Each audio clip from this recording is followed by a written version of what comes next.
Welcome to the Deep Dive. Today, we're looking into the very first public prayer and initial messages from Pope Leo XIV. That's right.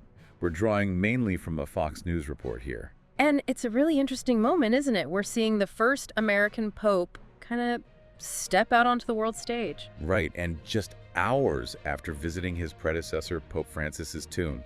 It's quite something. So this gives us, an early glimpse. Exactly. A first look at the potential themes, the priorities that might shape his whole pontificate.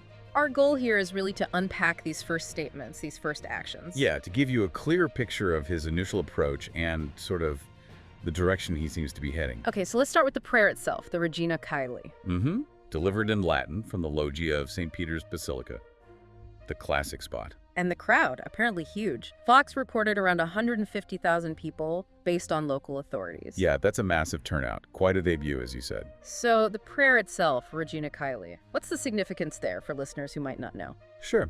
Well, it means Queen of Heaven, and it's a traditional Marian prayer, particularly for the Easter season. Okay. It's joyful, focused on the resurrection and Mary's role.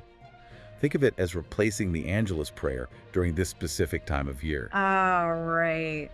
So, for a new pope to lead with this, it really underlines the importance of Jesus and Mary right from the get-go. It's foundational. And the timing, doing this on Sunday so soon after visiting Pope Francis's tomb, that feels deliberate. Oh, absolutely. It paints this powerful picture of continuity, Yeah. He's acknowledging the legacy he's inheriting, but at the same time, he's clearly starting his own chapter. And he said as much, didn't he? Mentioning carrying forward the mission. Precisely. His first words from the loggia were about intending to carry forward this mission as successor of Peter. That's a clear statement. It is. It's about responsibility. Yeah. Stepping into that long, unbroken line. Now, beyond the prayer, he also had some specific messages, didn't he? Especially for young Catholics. He did, yeah.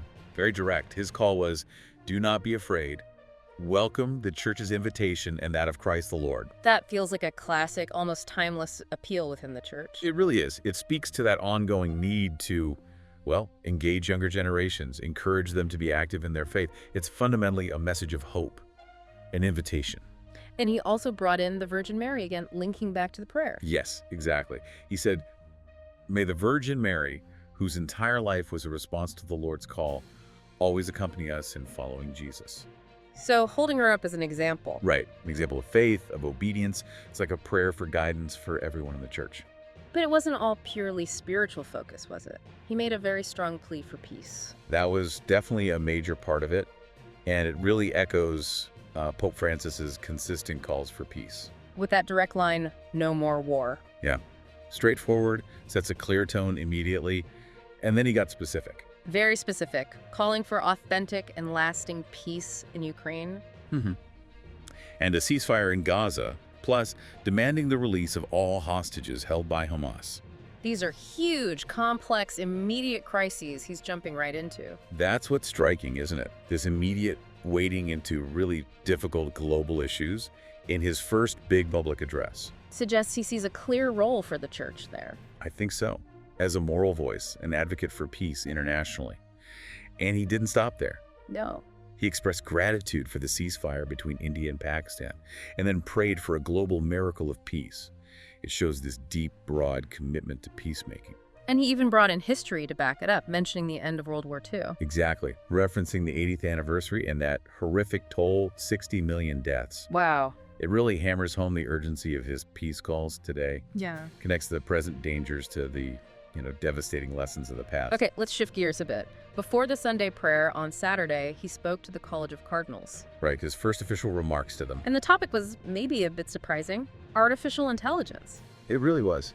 He issued a warning about the serious new risks AI presents to human dignity. And he called for the church to respond with moral clarity and bold action. That's fascinating. AI isn't exactly the first thing you think of with papal addresses, usually. No, it's very forward-looking. Yeah. It signals he recognizes the church has to grapple with the ethics of these fast-moving technologies. So addressing it this early. Suggests it's a major concern for him, yeah. Probably going to be a key area he engages with.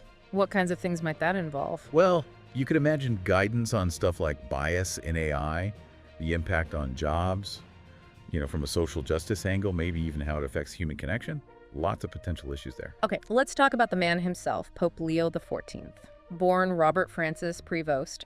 And, of course, the huge historical point, the first American pope. Absolutely historic. And his background is quite relevant, too. The missionary work heading the dicastery for bishops. Right.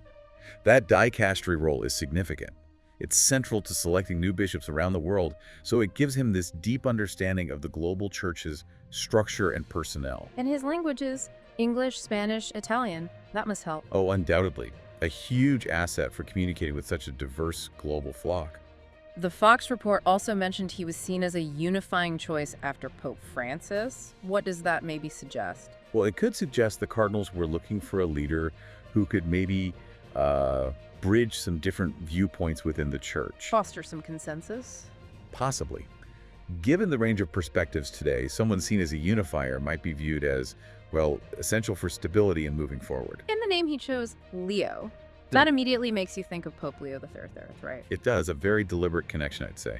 Leo III is famous for his focus on social justice. Rerum Novarum. Exactly, that landmark encyclical on labor and capital during the Industrial Revolution. So choosing Leo strongly suggests That social justice issues will likely be a major emphasis for Pope Leo XIV. Things like economic inequality, poverty, workers' rights today, those seem probable areas of focus. there was also that little personal detail in a sidebar about his brother calling him an angel as a kid. Yeah, those small humanizing details, they offer a more relatable glimpse, don't they? Reminds you he's a person with a family, a history. Right. Adds a bit of approachability to this figure with immense spiritual authority. Then looking ahead, another sidebar mentioned Cardinal Dolan describing him as a citizen of the world who will build bridges, potentially even with Trump. That points towards expectations about his diplomacy, his engagement with global politics. Building bridges implies dialogue, connection. Exactly. A willingness to engage across different political, maybe social spheres. How that plays out, we'll see. And finally, Fox News noted his tone was seen as inclusive. Yes. But they also mentioned some in the America First movement weren't pleased, which is interesting. It really highlights that reality, doesn't it? Any global leader, especially the Pope, is going to get a mix of reactions. An inclusive tone might not sit well with everyone. Precisely. It might clash with more nationalist views sometimes. Shows the complexity of navigating all these different global perspectives. Okay, so let's try to wrap up this initial deep dive. It feels like his first actions, his first words, they've given us quite a bit to chew on. I think so. We've seen these immediate, strong calls for peace. Right. A clear focus on youth and faith. And that perhaps unexpected, very early focus on the ethics of AI. Plus, the name choice hinting strongly at social justice. Exactly. And the initial reactions, mostly positive, but also hinting at the complexities ahead for him leading a global church in today's world. So this first look gives you, the listener, a real glimpse into where the Catholic Church might be heading under its first American pontiff. Yeah, think about what these early signs suggest about his priorities, how the church might engage with the world now. And it leaves us with some interesting questions to ponder, doesn't it?